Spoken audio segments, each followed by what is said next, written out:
listening to America First Radio. And we're gonna win, win, win. And we're gonna make America great again.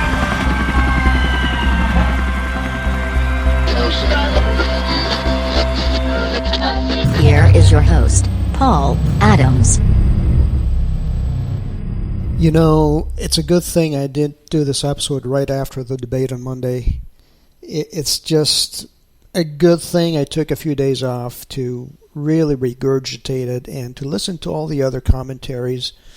I had some sleep, I had some rest, I'm refreshed, rejuvenated, and I had to watch this debate over again for the second time, and I took careful notes.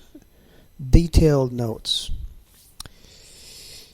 Now, in today's New York Times, there's an article by Paul Krugman about Hillary's polls taking a dizzying dive, and apparently it all started with an article published by the Associated Press, which took potshots at her Clinton Foundation. So we'll see where that goes. I agree with his assessment of the debate. You have to read the article yourself. I'm not going to get into it right now. First things first, I think that Mr. Trump needs to negotiate a peace treaty with Rosie O'Donnell. You know, before the Palestinian-Israeli peace treaty, we need a peace treaty specifically with Rosie O'Donnell. As a nation, we need to heal and we need to stand united on this particular issue. I don't know very much about Rosie's personal life or lifestyle. I don't follow her, and I really don't care, you know. I do know that she did a heroic thing when she stood shoulder to shoulder with William Rodriguez, the supervising janitor of the World Trade Center right after the 9/11 attacks, as he testified on camera alongside with Rosie that explosions, massive explosions, were felt and heard from the basements below, which lifted them off the floor. And that was all before the airplanes hit. And that people were coming out of the elevators burned with their skins shorn off. All this happened in the basement. So that's all I need to know about Rosie. To me, she's an American patriot. How she feels about me, or Mr. Trump, or any number of other issues is besides the point. I don't care. I really don't care. So let's move on. As a preamble, I have to say this. I love Mr. Trump and his family. I pray for him and his family every day, twice a day, without fail, morning and night. I'm a praying kind of individual. Sometimes I'll go the extra mile and pray a third time during the day for him and his family. I'm on Twitter almost 12/7 bashing Hillary. I do my little podcast once a week. I'm retired and I can do that. I have even fasted several times for America. And I've even written a little handbook for the millennials to wake them up to the real reality of what's going on here. That little booklet, by the way, is called Millennial America, Reinventing Democracy. You can read it in one sitting. It's very short. You can find it on myamerica.win. It's free. You don't have to put your email down there. It's just a download and voila. You know, I've been around the block a few times, haven't we all? And I always ask myself, what is it that I am missing here? What are my blind spots? What is a little bit off? What appears a little bit askew, out of the ordinary? Are there any red flags I should be looking at? You know, it's a bit like watching a WWE fight, what used to be called WWF. You know, in the back of your mind, you know that the winner has been predetermined. But the fighting looks real. People are actually getting hurt in a WWE fight. There's blood. Sometimes there's broken bones. There's injuries. So the question I ask myself is, was I watching a WWE fight the other night? You see, we don't know what we don't know. We can only go by the optics and the sound bites. Then there are the polls after the debate. Why would I trust the polls after the debate if I don't trust the polls in general? Suddenly the polls are showing Trump winning the debate. These are the same polls that showed Hillary and Trump neck and neck, or up and down a few points to make her look relevant, when in reality, if you used hard scientific polls, they would show her caving in, which is what should be expected, given that Hillary's numbers in rallies are shrinking compared to Trump's ginormous packed stadiums.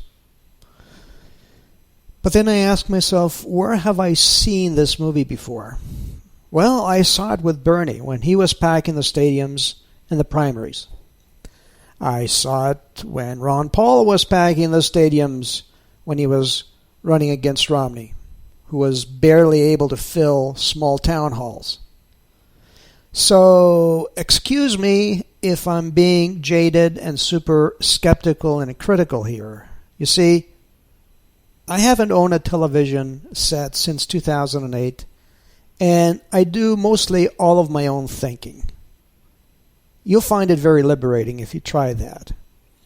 I get all my news from the internet, and as of tomorrow, as we know, October 1st, that could be slightly problematic as the internet will be handed over to the United Nations. As we see here, Obama is doing his best to create the most damage as a lame duck president. Going back to the debate, Mr. Trump has set himself apart as the quintessential outsider.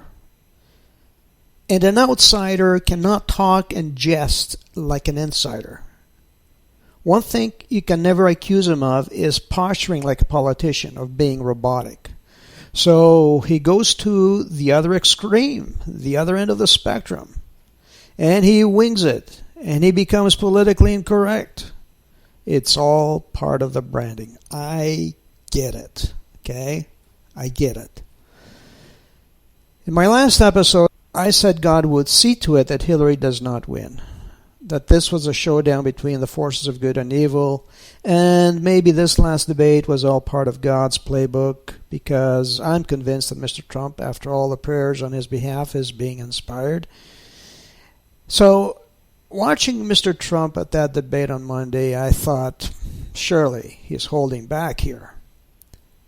He was even being gracious to Hillary, and perhaps that's strategic, as the real battle won't start until maybe the second and third debates, when the rest of America, and perhaps maybe even the majority of Americans, will really start focusing on the election right about the middle of October. Because, people right now are holding 2 or 3 jobs, or they have other worries to worry about. They don't have the time to focus entirely on the election. They may take a few snapshots here and there of what happened at a rally, perhaps, or they'll pick up a soundbite of what a neighbor said. They'll repeat it, but they're not focusing entirely on the election. That won't happen perhaps until mid-October. So for this reason, in my opinion, and this is my adjusted opinion, because I had a different opinion on Monday night, I believe the third debate will be for all the marbles. It won't be the second debate. Certainly wasn't the first debate. So maybe Mr. Trump allowed Hillary to throw her lowest blows in round 1, and he is saving his best moves, using the wrestling metaphor. Maybe he's saving his suplex and pile driver and figure 4 leg lock for round 3. Then again, maybe he won't need all those moves. Maybe something will happen before then to put Hillary out of the race. I don't know. We're all speculating here. And I think I'm echoing the sentiments of a lot of people. I also did write his son Eric a tweet. I said, tell your dad to take off the gloves and put on the brass knuckles. Because this is what we're doing here at 12/7, and he should too. So let's see what happens. I'm getting word from Alex Jones that maybe Mr. Trump has caught on and he's take the gloves off. But will he put on the brass knuckles? That's another story. At this stage, let me just be quite frank with you. I really don't think the families of the two candidates should be sitting anywhere near the debate. This should be hand-to-hand combat, mano a mano. And when the time comes for them to, make the tough decisions in the White House, they will not be surrounded by their loving families, but by hard-nosed advisors. And already I'm worried about one of Mr. Trump's advisors.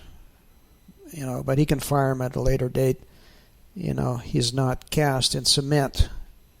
Excuse the pun. So let's keep the families out of the debates, okay? It's interference. It affects the candidate's emotional state of mind.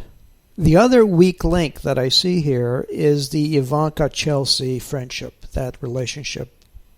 I don't know what the whole dynamic is there, but I see it as a weak link.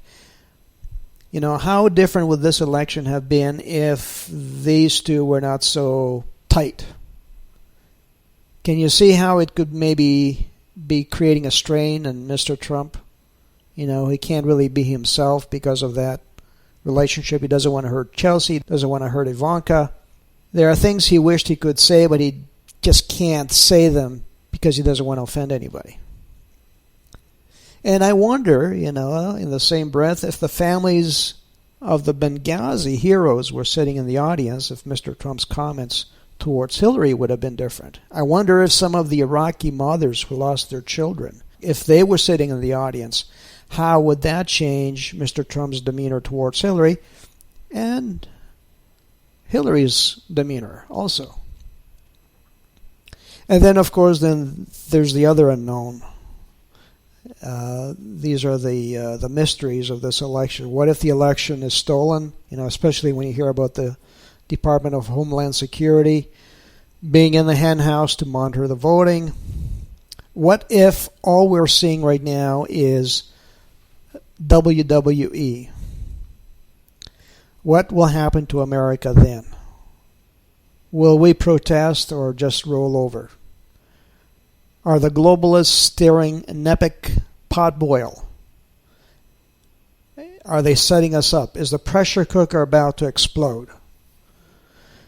Do they want to see America so absolutely pissed off that it will ensure destruction from within as the two-party system implodes? And there's lots of signs pointing to a clampdown of free speech here and of a steal and possibly of a financial meltdown. When I see Michael Savage taken off the air for harping on Hillary's health, suddenly it becomes real. Suddenly free speech is becoming a rare commodity. Now, I disagree with Michael on one thing. He says that Mr. Trump should not be bringing up Bill's affairs because, most women in the U.S. have husbands who cheat, who have had affairs, and therefore it's moot. But, Michael, let me remind you, Bill's were not consensual adulterous affairs. The woman he raped did not give their consent. That's the big difference. And it wasn't like Hillary just turned a blind eye. She went after these women. She bullied them. She cajoled them. She threatened them to keep them quiet. Why? Because the Clintons' public image was at stake. So, Mike, with all due respect, I think Mr. Trump needs to harp on that, on Bill's rapes and Hillary's co-enabling. Actually, we wonder why Chelsea is not turning in her parents for all the crimes they committed, if she is so above board. So it would be like Ivanka having a friendship with one of the Gambino children. You can see where the optics would be very bad here. In fact, the Clintons have done more than the Gambinos. They make the Gambinos look like a monastic order. Anyway, that's all I have to say about free speech and the Chelsea-Ivanka friendship. There's also word now that there's going to be an army of ghouls going around hacking meme creators, pro-Trump supporters. The brown shirts are coming after us digitally. They're going to be hacking our computers and cell phones. That's what I heard on Twitter. I saw their conversation. They're going to be targeting ISP addresses and going after the hardware. Probably installing malignant spyware, malware, who knows. So I'm very concerned about that. October, we'll be looking at a huge surprise from WikiLeaks. Who knows? Who knows what else is going to happen? I don't know what Soros has up his sleeve, what the Rothschilds have up their sleeve, if they are planning World War III, if they are going to ignite it in Syria and spread it throughout the Middle East. We're living in very biblical times, end times. And it's troubling. It's troubling to see that there may be a steel in the offing, to see that the globalists may, at the very end, just throw the chessboard out the window and create havoc and mayhem. So, back at the debate, I should have said something about my tweets. After posting some absolutely devastating memes on Hillary, my account is now shadow banned. Okay, for those of you who don't know what that means, is simply this: I'll put on a tweet, I'll see the tweet on my timeline, but others will not see it for maybe hours or even days after. It's called shadow banning. In real time, I'll see it on there, but others will not see it. And my impression numbers, the tally for the day will not look real. It'll show me a tally of maybe 10 impressions, 20, 100 impressions, when it should be in the thousands. So they're shadow banning a lot of people. It's not the first time it's happened. It's happened to others. Back to the debate. Let's take a look at what happened there. I want to know why Mr. Trump's mouth was so parched in the debate. I counted 5 times when Mr. Trump had to take a sip of water. Hillary looked poised, polished. Not once did she take a sip of water or cough. She smiled confidently, like as if she was in the know. She knew. She read the notes in front of her. She was probably wired to who knows what. She did kind of quiver and shake there for a few seconds, like she was having a mini seizure. But for the most part, she was happy as a clam. So what does she know? Does she know this election is hers to win? What if Trump was warned not to take to Hillary with brass knuckles? What if in rounds 2 and 3 he doesn't demolish her? Or what if he does take the gloves off and she still wins? What if this is all part of the greatest reality show on earth? What if we're all being taken for a ride here? Now, him asking her if it is okay to call her Secretary Clinton was a red flag for me. Huge red flag. And then he followed up with, I want you to be happy, Hillary. Really, Donald?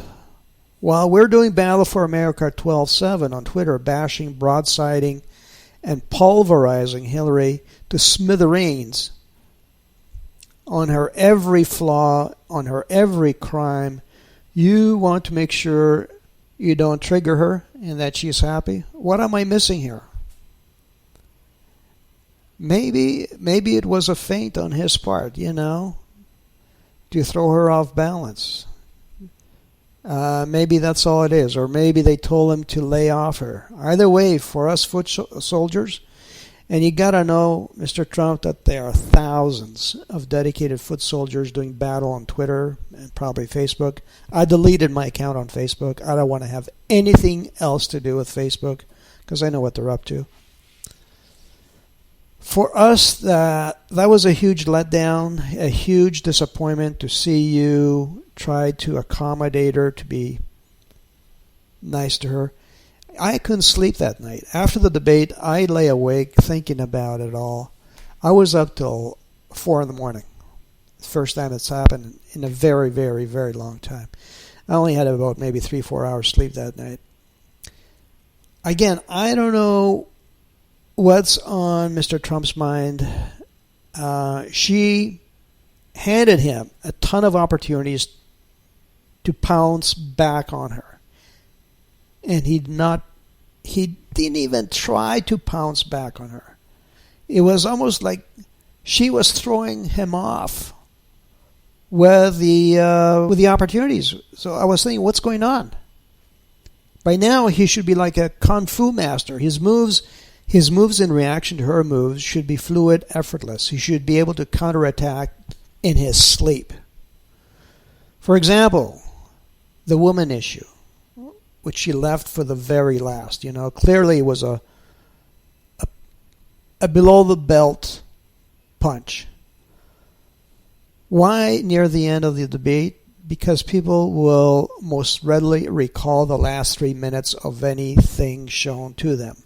They won't remember what happened in the first 87 minutes of the debate. They'll remember the last 3 minutes. She was handing him an opportunity to rebuttal. It was handed to him on a silver platter. He didn't do anything about it. He could have knocked her teeth off with all the rape enabling. Now, how about the line of 6 years of job growth? There's another opening for Donald. He didn't take it. 6 years of job growth? Really? He could have given her stacks of numbers on all the indices, on all the indicators. She wants clean energy. There's another one. That's code for let's rely on Saudi Arabia for our oil, and let's keep our oil underground. Let's regulate clean air while China continues to lord it over us. How about the issue of her stamina? How about reminding her that only 2 weeks ago she almost collapsed? That she's no longer that spry Chiquita that she used to be. How about the revelations that she has Parkinson's? That her medic, her handler by her side, has an auto-injector? How about reminding her that 11 hours in front of a congressional committee is not a badge of honor? It's really an indictment, because no one else has been investigated more than Hillary Clinton. None of that came up. The American people who are just waking up to the election, the groggy undecideds, they need to know all of this now before they vote, not after the vote. Then, of course, there was the email issue. Okay, so I beg your pardon. He did mention she intentionally used a private email server to conceal her activity.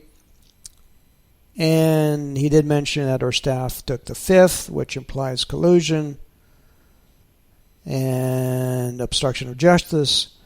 But he could have gone into how she lied to the FBI and to the American people numerous times, all the different instances, how she lied to the families about Benghazi, her Pay-for-Play Foundation, WikiLeaks, the stealing of the DNC nomination, the sale of uranium to Russia, the Saudi connection, the China connection, how the Saudis beat women and throw gays from rooftops.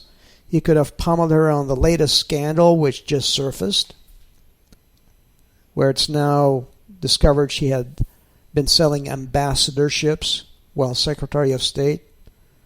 He could have mentioned Bill's rapes and how she silenced these women, how she defended a rapist a rapist of a 14-year-old girl, and then laughed about how she got him off.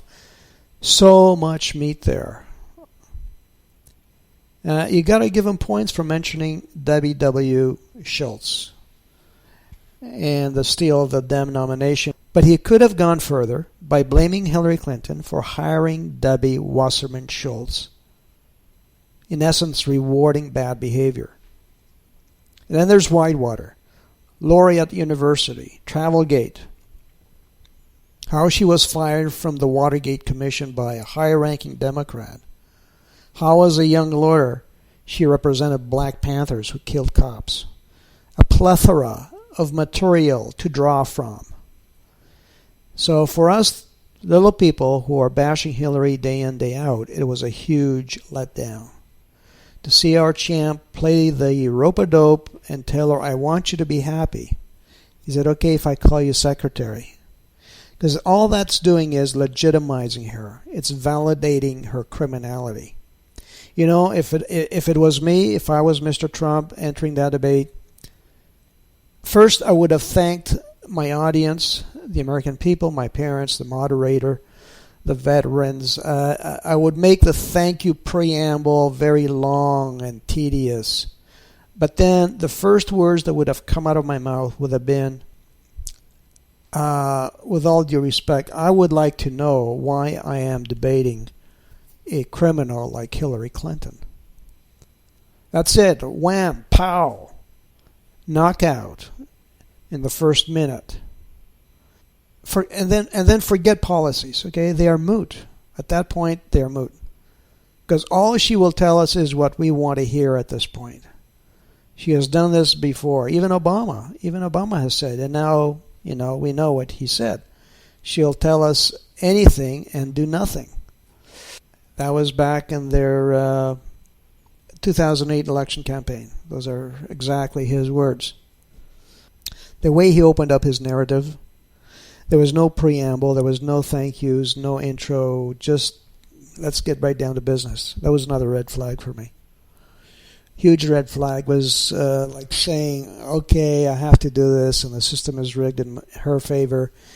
So let's cut to the chase. No thank you for allowing us to debate. No thank you, American people, for the opportunity to participate in this historic election. That means the difference between corruption and globalism and a new American dawn. None of that. He went right in, and I was thinking they have gotten to him. He has been, I don't know. It was askew. That's how it came across to me, in my humble opinion. And what do I know? I've been investigating and sizing up deals and people for, 30 years. Was he co-opted at some point? That's the question. Did that meeting with Henry Kissinger way back when set the tone? Did Henry tell him, you can jump 10 feet high, attack her all you want, and pack stadiums all you want, but you will not win? We have Tim Kaine ready to take over from Hillary, should she not make it. And we will steal the election, by the way. And by the way, if you give any hint to anyone of what I just told you, you are a dead man. So attack her all you want, she will not be prosecuted. And at the end of the day, your family and her family will need to kiss and make up. So I don't know what I don't know. I'm just speculating. Because there was no fight on his part. There was no fight at all. And the polls showing that he won the debates, I'm sorry. He was his usual self, yes. He was boisterous and braggadocious and bombastic and, shooting off the hip. Definitely not scripted. She was the converse, just the opposite. But there was no fight. There was no fight on the economic front. He could have bashed her with statistics on home ownership, unemployment in black communities, food stamps. He did mention the national debt and our trade deficit. He could have touched on repealing Frank Dodd to loosen up capital restrictions on smaller community banks. Instead, he attacked her on raising taxes. He could have gone a bit further. He could have buried her on that one, because she will raise taxes on the middle class. How is that going to help the middle class? She's going to raise tax to the tune of $1.8 billion, which will probably go to pay for free college tuition, right? He could have gone after her on Glass-Steagall, which her husband repealed. And what do we hear? Crickets. He did broadside her on NAFTA. Everyone understands NAFTA.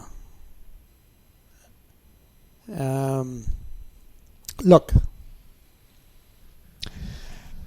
I have seen Mr. Trump and Rudy Giuliani and Chris Christie in rallies when they absolutely demolish Hillary Clinton on everything.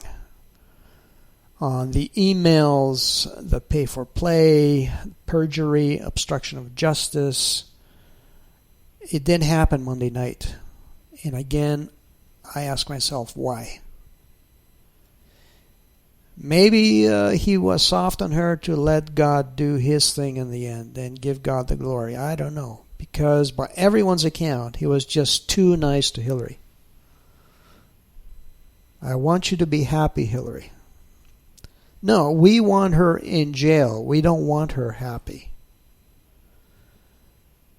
You know, it's like going back to my previous episode, you know, where you had Elijah and the priest of Baal, or Baal, however you want to pronounce it. I can just see Elijah's followers yelling at him after he ordered they pour water on the altars. What are you doing? Have you lost your mind, Elijah? Don't you have enough handicaps? You want to soak the altar and the sacrifice and the wood with water? So maybe that's what he was doing. Maybe he was just giving her a lot of slack. Yes, Donald Trump will be residing on Pennsylvania Avenue one way or the other. And when he said that his... You know, when he said that, I looked at his body language. His body was kind of crumpled. He was not standing erect. He was not presidential. It was like he almost didn't care if he got the job, because one way or the other, he'd be in Pennsylvania Avenue.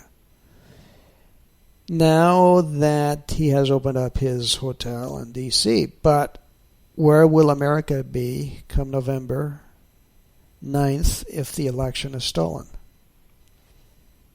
And by the way, this leaning over the podium, reaching for the microphone, this hunched shoulders look, he needs to stand tall and erect. That is, pardon me, unless he knows the election will be stolen from him, so what does it really matter?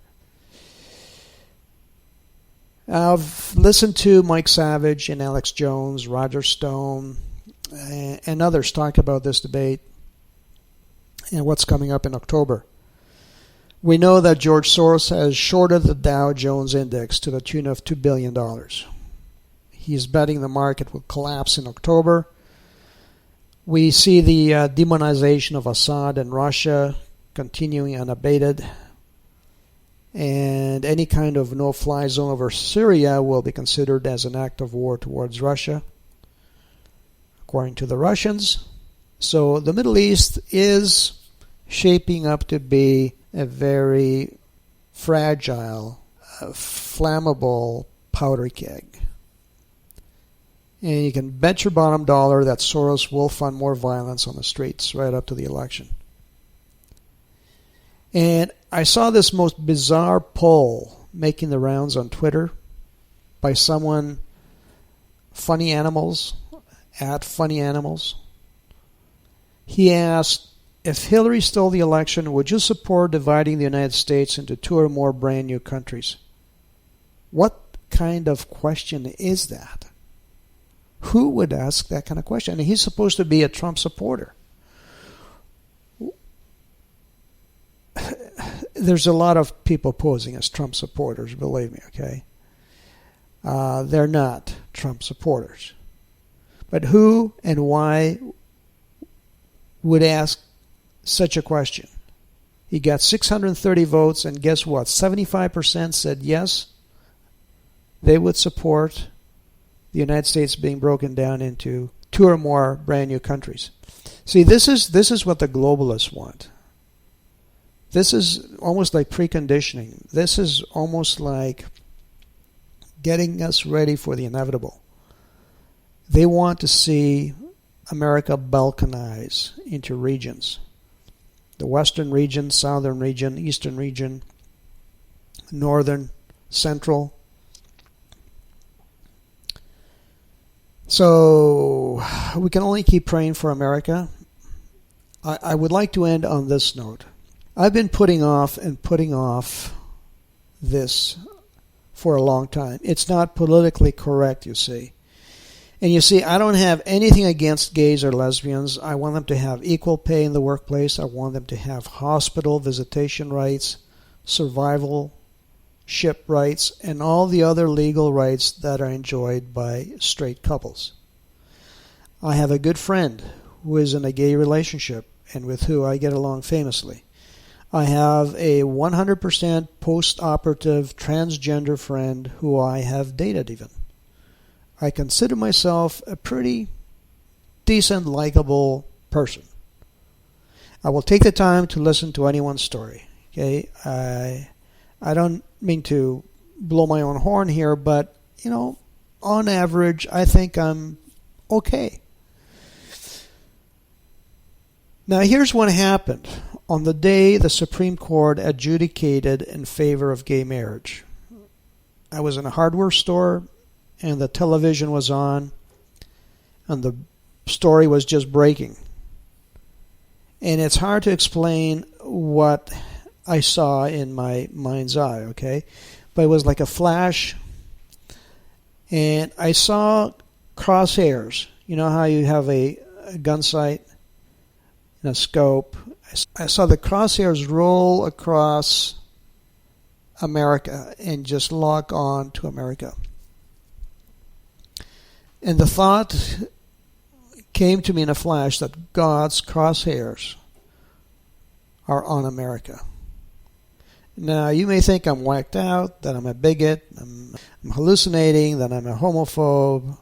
I don't care what you think. I really don't give a rat's behind what you think. This nation has a Pledge of Allegiance, and we are one nation under God, okay? For those of us who know God in the traditional sense, not as the moral relativist, but in the sense of as the author of universal truth. For people like us, marriage has always been reserved for a man and a woman. Even Hillary Clinton will tell you that way back when she was interviewed. She believed that marriage was the prerogative of a man and a woman. So my guess is that God is not very happy with a lot of things. He's not happy about abortions, about adultery, about fornication. For him, these kind of practices do not represent best practices for a happy, peaceful planet.